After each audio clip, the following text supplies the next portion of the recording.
CNBC आवाज Motilal Oswal studios में आप सभी का स्वागत है। मैं हूं आपके साथ कंचन नौटियाल, मेरे साथ है श्रेया ठाकुर और आज के मार्केट एक्सपर्ट मानस जायसवाल जी। देखिए, हफ्ते का तीसरा कारोबारी दिन, अगर पिछले 2 ट्रेडिंग सेशन की बात करी जाए तो बाजार में ठीक ठाक मोमेंटम जो है वो हमें देखने को मिला था, लेकिन आज वापस से बाजार में थोड़े से बेयर्स का जो जोश है वो हमें हायर साइड में जाता हुआ दिखाई दे रहा है।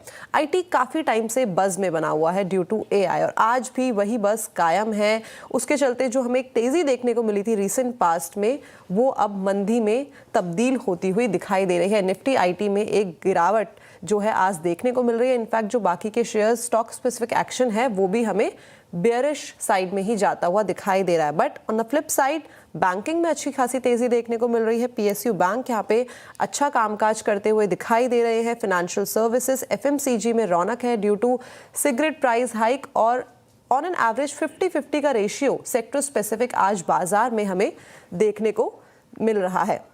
लेकिन ऐसे बाजार में क्या करा जाए? अगर हम बात करें निफ्टी की और साथ में हम सेक्टर स्पेसिफिक बात करें 2 सेक्टर की, एक तो निफ्टी आईटी और निफ्टी मेटल, इन दोनों में किस तरीके की स्ट्रैटेजी होनी चाहिए? क्या लगता है कि जो निफ्टी आईटी है यहाँ पे जो वैल्यूएशंस हैं वो कंफर्ट होते हुए दिखाई दे रहे हैं, प्राइस नीचे आ गया है, क्या ये संकेत बन रहा है कि इन लेवल्स पे खरीदारी की जाए या एआई के चलते यहाँ पे कॉशियस अप्रोच बरतना जरूरी है? ये जानते हैं मानस जी से। मानस जी, गुड मॉर्निंग।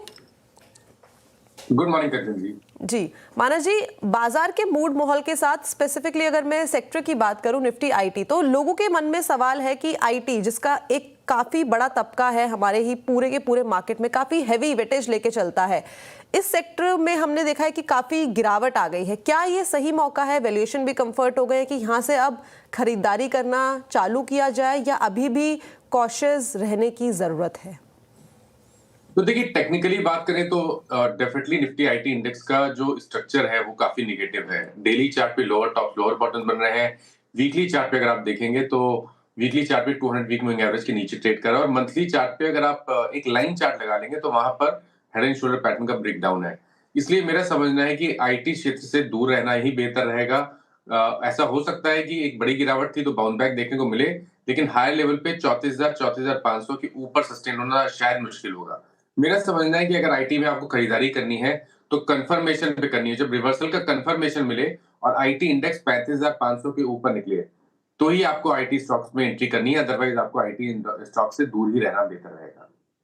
आईटी स्टॉक्स में फिलहाल तो काफी पेन और मंडरा रहा है यहाँ पर बादल, खतरे का बादल। देखते हैं आईटी स्टॉक्स यहाँ कैसे परफॉर्म करते हैं। लेकिन हमारे कॉलर हमारे साथ जुड़ रहे हैं, एक फटाफट से वो नंबर आपकी स्क्रीन पर रख देते हैं जिसके जरिए आप हमारे साथ कांटेक्ट कर सकते हैं, क्योंकि सवाल ये भी आते हैं आपके कि कनेक्ट कैसे करना है। तो फटाफट से व्हाट्सएप नंबर नोट कर लीजिए 7045220000। इस नंबर पर अपने सवाल भेजें।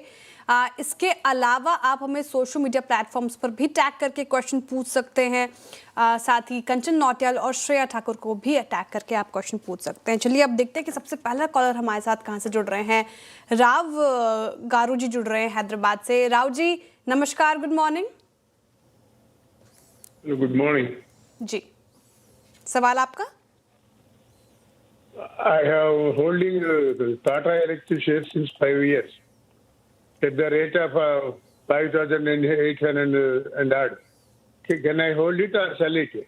Sorry, can you repeat your buying price once again, because you said 5,867 and what I have is 6,867. Yes. Is 6,867, right? Okay. Can I hold?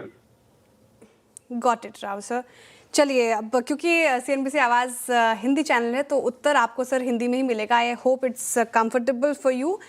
Manas ji, Tata Elxsi again IT counter का stock और काफ़ी लॉस हो रहा है, 2,000 रुपये प्रति शेयर से ज़्यादा का लॉस झेल रहे हैं राव जी। टाटा एलेक्सी में काफ़ी हाई साइड की खरीद है, करना क्या चाहिए क्योंकि लॉस काफ़ी बड़ा हो गया अब? तो देखिए, टाटा एलेक्सी में अगर आप चार्ट देखेंगे तो मेरे ख्याल से 9,000 से स्टॉक लगातार लोअर टॉप लोअर बॉटम बना रहा है। बीच में कई बार स्टॉक ने अटेम्प्ट किया अपने 200 डे मूविंग एवरेज को रीगेन करने के लिए, लेकिन ऐसा हो नहीं पाया। स्ट्रक्चर निगेटिव है, लेकिन एक लॉन्ग टर्म चार्ट पे एक बहुत ही स्ट्रांग सपोर्ट है जो कि 4700 पे है। अगर 4700 के नीचे गया तो आपको अपनी लॉन्ग पोजीशन से निकलना पड़ेगा, क्योंकि अगर 47 के नीचे गया तो 4,000 रुपए तक के टारगेट्स नीचे की तरफ खुल जाएंगे इसलिए आपकी अप्रोच कॉशियस रहेगी। 4700 का स्टॉप लॉस जरूर से लगाइए। उससे पहले कोई बाउंस बैक मिल जाए और स्टॉक 5400 या 5300 की रेंज में आए तो वो निकलने का मौका होगा, लॉन्ग पोजीशन से निकलने का मौका होगा और खरीदारी आपको 6300 के ऊपर ही करनी है। ओके, तो नई खरीदारी आपको 6300 के ऊपर ही करके चलनी है। ये थी राय टाटा एलेक्सी के ऊपर। चलिए आगे बढ़ा जाए और जालंधर से बरजिंदर जी हमारे साथ जुड़े। बरजिंदर जी नमस्कार। नमस्कार ma'am, good morning. Good morning, बताइए क्या सवाल। मैम मेरे पास 1000 शेयर्स हैं LTF के, L&T फाइनेंस, 299 प्राइस है, तो मुझे ये होल्ड करना चाहिए for the medium term. Okay, medium term का perspective, L&T finance almost buying price के आसपास ही कारोबार करा है, लेकिन पिछले एक साल में क्या जबरदस्त चाल यहाँ पे हमें देखने को मिली है। करीब करीब 129% की तेजी यहाँ पे देखी गई है और आज भी फाइनेंशियल सर्विसेज आज अच्छे खासे मूड में बना हुआ है, तो करीबन 2% का इजाफा आज के सत्र में भी देखने को मिल रहा है। बट मीडियम टर्म के पर्सपेक्टिव से मानस जी क्या करा जाए? देखिए, मेरा समझना है कि अगर हम LTF के medium to long term chart देखें तो वहां पर ट्रेंड अभी भी पॉजिटिव लगता है। ये सही है कि स्टॉक करेक्ट हुआ है पिछले करीब 5-6 हफ्ते में, लेकिन 20 वीक मूविंग एवरेज पे सपोर्ट लेके आज हमें वापस कुछ रिकवरी के साइन देखने को मिले हैं। आई थिंक यहाँ पर पोजीशन को होल्ड करना चाहिए। 260 रुपए का स्टॉप लॉस लगा लें। अगर आपके पास 6 से 8 महीने का समय है तो आपको 350-360 के टारगेट सेट करके चलने हैं। ओके, 6 महीने के लिहाज से 360 तक की टारगेट एक्सपेक्टेड है। L&T फाइनेंस आप होल्ड कर सकते हैं। अगले कॉलर की तरफ चलते हैं। अनिल राज जी हमारे साथ जुड़ रहे हैं देहरादून से। अनिल जी नमस्कार। नमस्कार मैम। मैम मेरे पास 2 स्टॉक में सवाल। एक तो टैक्सरेल है, क्वांटिटी है 57, बाइंग प्राइस है 187.8 और सेकेंड है ma'am SJVN, quantity 42, buying price है 100 रुपीज एंड 10 पैसा। और इसमें मैम मेरा क्वेश्चन है कि क्या मैं इस पे एवरेज कर सकता हूँ या इसको मैं सेल कर दूं या होल्ड करूं। और टैक्सरेल तो मैम लास्ट 1 ईयर से 189 हाई गया था, उसके बाद कंटिन्यूसली डाउन ही जा रहा है। दोनों पे सवाल सेम है आपका, एवरेजिंग करने के लिहाज से पूछ रहे हैं आप? यस मैम, एवरेज कर सकता हूँ और मैं इसको होल्ड कर सकता हूँ, कोई इशू नहीं है। ठीक है, टेक्स मैको रेल से शुरुआत कर लेते हैं। आपने सही कही बात, 189 पर इसका 52 वीक हाई है और उसी के आसपास आपकी खरीद है और उसके बाद जो ये करेक्ट हुआ है, अब तो मानस जी ये 52 वीक लो के आसपास कारोबार कर रहे हैं। टेक्स मैको रेल में चार्ट देख रही थी, काफ़ी सुस्ती, पिछले वीक भी कुछ नहीं किया, 1 महीने में 10% से ज़्यादा करेक्ट हो चुका है और इस साल में अब तक भी देखें तो 16% ज़्यादा की गिरावट। स्ट्रेंथ तो नज़र नहीं आ रही, तो जब स्ट्रेंथ नहीं हो तो क्या एवरेजिंग की सलाह होगी? तो देखिए, एवरेज तो नहीं करना है क्योंकि बहुत क्लियर चार्ट दिखते हैं जो कि डाउन ट्रेंड दिखा रहे हैं। लोअर टॉप लोअर बॉटम बन रहे हैं, 200 वीक मूविंग एवरेज के नीचे ट्रेड कर रहा है। लॉन्ग टर्म चार्ट पे एक सपोर्ट में अभी थोड़ी देर पहले देख रहा था 109 रुपए। अगर 109 रुपए के नीचे जाएगा तो गिरावट बढ़ेगी, 90 रुपए तक के भाव भी आपको देखने को मिल सकते हैं। तो क्योंकि स्ट्रक्चर निगेटिव है, मेरी राय में कभी भी कोई उछाल मिले, कोई रैली मिले तो वहां पर लॉन्ग पोजीशन से आपको अपनी लॉन्ग पोजीशन से निकलना है और फ्रेश खरीदारी 143 के ऊपर ही करनी है। ओके, तो यहाँ पे कोई भी उछाल मिले तो निकलने की राय है टेक्स मैको रेल पर। अच्छा, SJVN दूसरा सवाल था इनका, यहाँ पर भी वही बात हो गई है, 52 वीक के आसपास ही इन्होंने हाई के आसपास ही खरीदा है और अब कर रहा है 76 पे कारोबार, तो यहाँ पे भी लॉस झेल रहे हैं। पिछले वीक इनफैक्ट 5% का नेगेटिव रिटर्न, हालांकि 1 महीने में कोशिश तो की थी SJVN ने। 6 महीने का चार्ट देख रही हूँ मानस जी, 17% ज़्यादा की करेक्शन यहाँ पर स्ट्रेंथ लौटेगी क्या? देखिए, स्टॉक ने पिछले करीब 4-5 हफ्ते में देखें तो लगातार कोशिश की है बॉटम बनाने की, और अगर आप पिछले 3 मंथ देखें तो स्टॉक ने 65 के एक बहुत ही अहम सपोर्ट को ब्रेक नहीं किया है। तो कोशिश हो रही है बॉटम बनाने की, लेकिन अभी तक रिवर्सल के साइन नहीं है। रिवर्सल होने के लिए 86 रुपीस के लेवल को ब्रेक करना जरूरी है। अगर 86 के ऊपर निकलेगा तो फिर आप पोजीशन ऐड कर सकते हैं, क्योंकि अगर 86 के ऊपर निकला तो टारगेट आपके 115-120 की रेंज में हो जाएंगे।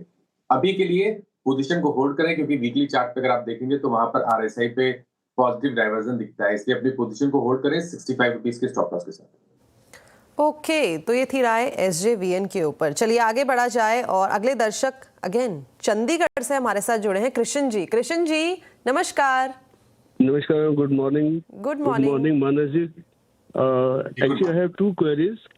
One is regarding Amtra Technology. I have purchased 20 shares at 1,327 rupees.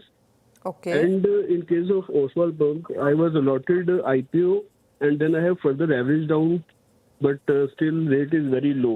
So Okay. I have no time issue. So I need your averaging advice price on क्या that. है आपका? Sorry, averaging price for Oswal pump? average price is 579, 50 shares. Yeah.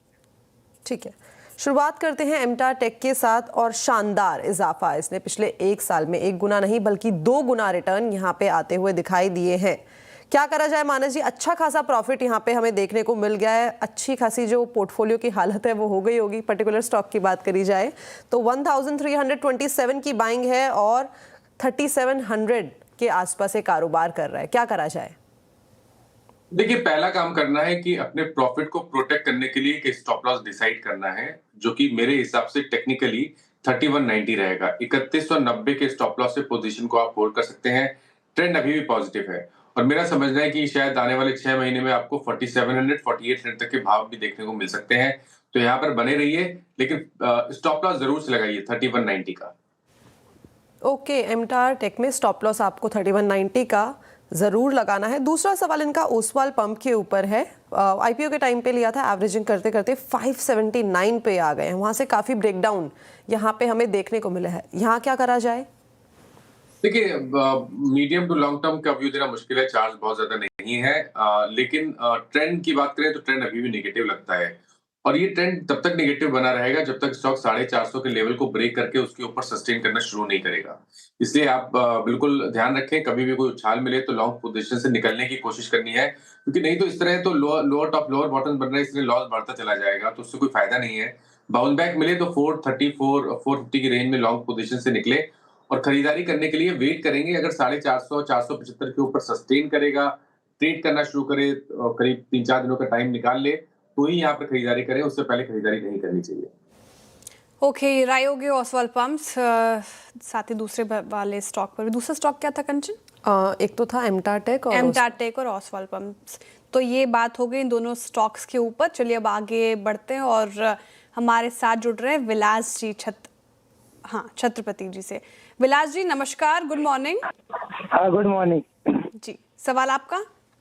Infosys है 1800 से लिए थे, अभी कम हो रहा है, तो एवरेज करना है या होल्ड करना है, क्या पूछना था? 4-5 साल का नजरिया है। अच्छा, लॉन्ग टर्म का नजरिया आपका काफी। तो इन्फोसिस, हालांकि क्योंकि 4-5 साल का नजरिया आप बता रहे, तो फंडामेंटल राय जरूरी हो जाती है ऐसे में, लेकिन चार्ट्स के थ्रू हम 1-8 साल का हम नजरिया समझने की कोशिश करेंगे, क्योंकि टेक्निकल एनालिस्ट बैठे हैं हमारे साथ। अच्छा, इन्फोसिस पर 2 चीज़ें कल खबर अच्छी आई थी। एक तो इन्फोसिस ने एंथ्रोपिक के साथ करार कर लिया मानस जी, उसके बाद से देखा था हमने स्टॉक में गजब की तेज़ी हुई थी। साथ ही इन्वेस्टर डे मीट हुई थी कल इन्फोसिस के, उसके बाद जो तस्वीर साफ हुई, काफ़ी पॉजिटिव बातें निकल कर सामने आई। इन्फोसिस के सीईओ ने कहा कि जो एआई का बाजार है वो काफ़ी बड़ा है, 300 से 400 बिलियन डॉलर का ये बाजार है और एआई से कुछ खतरा नहीं है, बल्कि इवॉल्व करेगा ये और वर्क एफिशिएंट हो जाएगा। तो अच्छी चीज़ें ही बात बोली गई। फिर ब्रोकरेजेस भी काफ़ी बुलिश थे, लेकिन वो रिएक्शन नहीं दिखा आज स्ट्रीट पर। 2.5% नीचे है इन्फी आज 1358 के लेवल पर, 1800 इनकी खरीद है। हालांकि काफी लंबा नजरिया है इनका, लेकिन फिर भी 1-8 साल के नजरिए से बता पाए मानस जी, तो इन्फोसिस में क्या करना चाहिए इनको? देखिए, जब लार्ज कैप स्टॉक्स इतनी बड़ी गिरावट दिखाते हैं तो कहीं ना कहीं लोअर लेवल पे ऐसा लगता है कि काफी लुक्रेटिव प्राइस है और लॉन्ग टर्म के लिए अगर पोर्टफोलियो में ऐड किए जाए तो बढ़िया रिटर्न भी दे सकते हैं। लेकिन अगर हम टेक्निकल स्ट्रक्चर की बात करें तो इन्फी का, जैसा भी थोड़ी देर पहले मैंने निफ्टी आईटी इंडेक्स की बात की थी कि वहां पर एक हेड एंड शोल्डर पैटर्न का ब्रेकडाउन है, उसी तरह इन्फी पे भी हेड एंड शोल्डर पैटर्न का ब्रेकडाउन है। मंथली चार्ट पे लाइन चार्ट अगर आप लगाएंगे तो 200 वीक मूविंग एवरेज के नीचे ट्रेड कर रहा है, लोअर टॉप लोअर बॉटम बन रहे हैं। मेरी राय में इन्फी में कभी भी कोई उछाल मिले तो आपको अपनी लॉन्ग पोजीशन से निकलना है। खरीदारी तब तक ना करें जब तक स्टॉक 200 वीक मूविंग एवरेज के नीचे ट्रेड करता है, जो अभी के लिए 1540 के आसपास है। तो 1540 1550 के लेवल ब्रेक करें, उसके ऊपर सस्टेन करें तो ही खरीदारी करें। उससे पहले सेल ऑन रैलीज की स्ट्रेटजी यूज करनी है। कभी भी बाउंस बैक मिले 1450 1475 की रेंज में तो वहां पर निकलने की कोशिश करनी है। ओके, सेल ऑन राइज की स्ट्रैटेजी आप इन्फोसिस में अपनाएं। फिलहाल थोड़ा वीक नज़र आ रहा है चार्ट्स पे, लेकिन लंबी अवधि का नजरिया है तो एक फंडामेंटल व्यू भी ले लेंगे आपके पूरे CNBC आवाज़ के कार्यक्रम के दौरान। चलिए बात करी जाए तो डे लो के आसपास एक कारोबार करता हुआ दिखाई दे रहा है, लेकिन स्टॉक स्पेसिफिक बात करी जाए तो बात करते हैं डायरेक्टली ऑरबिंदो फार्मा की। हमने देखा है कि एक शार्प डिक्लाइन यहाँ पे शेयर में देखने को मिला है। एक्चुअली एक रिलीज आई है US FDA की तरफ से, रिलीज में आखिरकार है क्या ये जानते हैं नुपुर से। नुपुर गुड मॉर्निंग, बताइए क्या है। Good morning. जब ये ऑब्जर्वेशंस आए थे यूनिट 7 के ऑरोबिंदो फार्मा के, उसके बाद एक शार्प डिक्लाइन देखने को मिला था, लेकिन एक रिवर्सल स्टॉक में आता क्योंकि कंपनी की तरफ से क्लैरिफिकेशन था। वहाँ पे उनका कहना था कि ये प्रोसीजरल इन नेचर है तो इतनी बड़ी दिक्कत नहीं होगी, लेकिन जब एक्सेस मिला US FDA के ऑब्जर्वेशन लेटर का तो सामने आया है कि कितनी दिक्कतें यहाँ पे हो सकती हैं। कुछ बेसिक चीज़ें मैं आपको बताती हूँ जो कि सीरियस आगे चल के होती हुई नजर आ सकती है। सबसे पहले जो ऑब्जर्वेशन का लेटर है उसमें ये लिखा है कि डेटा फॉल्सिफाई किया गया है। डेटा को यहाँ पे गलत एंट्री के तौर पर ऑरोबिंदो ने लिखा है। रिकॉर्ड्स जो कंपनी अपने प्रोडक्शन को लेकर दर्ज करती है वहाँ पर भी जो रिकॉर्ड्स है वो डिलीट किए गए। इनफैक्ट प्लांट में भी बर्ड्स जो होते हैं वो आते हुए नजर आ रहे थे। काफ़ी सीरियस ऑब्जर्वेशन है। इनफैक्ट जो इक्विपमेंट्स है और यूटेंसिल्स है कंपनी के वो भी प्रॉपर्ली क्लीन नहीं करती है कंपनी, वो भी एक बड़ा जो है कंसर्न यहाँ पे सामने निकल कर आया है। अप्रोप्रिएट कंट्रोल्स यहाँ पर नहीं है सिस्टम में, जो एक बड़ा कंसर्न आगे चल के बन सकता है। कंट्रोल के इंस्ट्रक्शन में दिक्कत है, कंप्लेंट्स लगातार यहाँ पर बनी हुई है, फॉलोअप इन्वेस्टिगेशन जो है वो बरकरार रहेगी। इनफैक्ट जो रिव्यू किया है US FDA ने उसको, उसमें जो डिस्क्रिपेंसीज निकाली गई थी उसको भी एक्सप्लेन यहाँ पे प्रॉपरली जो है वो कंपनी नहीं कर पाई है। तो डेफिनेटली ये जो ऑब्जर्वेशंस निकल कर आए हैं ये प्रोसीजर इन नेचर नहीं लग रहे बाजार को, जिसकी वजह से एक शार्प फॉल करीबन 4% की कमजोरी आपको फिलहाल ऑरोबिंदो फार्मा के स्टॉक में दिखेगी। तो हाइजीन से रिलेटेड जो इश्यूज हैं उसके चलते सी बात है कि जो स्ट्रीट है उसको रिस्पेक्ट करता हुआ दिखाई नहीं देगा। Nupur thank you so much ये सारे पॉइंटर्स हमारे पास रखने के लिए। एक बार चार्ट चेक भी ले लिया जाए। ऑरबिंदो फार्मा का तेज गिरावट आज यहाँ पे देखने को मिल रही है। मानस जी क्या लगता है, चार्ट्स में एक फंडामेंटल ये कॉल थी कि मतलब यहाँ पे US FDA की तरफ से एक ऑब्जेक्शन आया है, हाइजीन को लेके काफी सारे इश्यूज है, लेकिन टेक्निकल चार्ट्स पे किस तरीके से प्लेस्ड है? क्या इस गिरावट पे अपॉर्चुनिटी बन रही है खरीदारी की? देखिए पिछले 4 मंथ से वैसे भी स्टॉक कुछ खास नहीं कर रहा है। 1250 पे रेजिस्टेंस बना हुआ है, 1100 पे सपोर्ट है। तो अगर आपके पास लॉन्ग पोजीशन है तो आपको 1100 का स्टॉप लॉस जरूर से लगाना है। खरीदारी नहीं करनी है क्योंकि खरीदारी करने के लिए कम से कम ब्रेकआउट का वेट करना पड़ेगा। अगर 1240 1250 के ऊपर निकले तो ही खरीदारी करें, अदरवाइज स्टॉक को अवॉइड करना बेहतर रहेगा।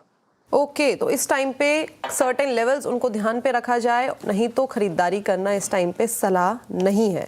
चलिए आगे बढ़ा जाए और एक कॉलर हमारे साथ, एक हमारे दर्शक जुड़ गए हैं, फटाफट से उनकी जो क्वेरी है उनको भी एड्रेस किया जाए। नोएडा से द्विवेदी जी हमारे साथ जुड़े हैं। द्विवेदी जी नमस्कार। नमस्कार ma'am, good morning. Good morning, बताइए क्या सवाल। मैम हमने टाटा पावर्स के 500 शेयर लिए हैं 350 पे, तो उसी में पूछना था मैम कि आगे उसका क्या है, कि कहाँ तक हम उसको रखें, कहाँ पर हम सेल कर दें। ओके, लॉन्ग टर्म का पर्सपेक्टिव लेके चल रहे हैं आप? नियर अबाउट मैम 1 ईयर तक का। ओके, 1 साल टाटा पावर और 350 की बाइंग है, 500 शेयर्स है पोर्टफोलियो में, 380 पे इस टाइम पे कारोबार करता हुआ दिखाई दे रहा है। मानस जी क्या करा जाए क्विकली? देखिए इन्होंने जो पोजीशन बनाई है उसको होल्ड करें, 360 रुपए का स्टॉप लॉस लगा लें। 385 पे एक रेजिस्टेंस है, अगर 385 का आंकड़ा ब्रेक हो गया तो 430 440 तक की रैली स्टॉक दिखा सकता है। ओके, तो ये थी राय टाटा पावर के ऊपर। मानस जी थैंक यू सो मच आज हमारा साथ देने के लिए, बढ़िया जानकारी शेयर करने के लिए। Thanks a lot for joining us today. तो चलिए इस शो को यहीं पे रैप अप किया जाए, लेकिन आप कहीं मत जाइएगा। आशीष चतुर्वेदी आपके लिए लेके आएंगे खिलाड़ी नंबर 1।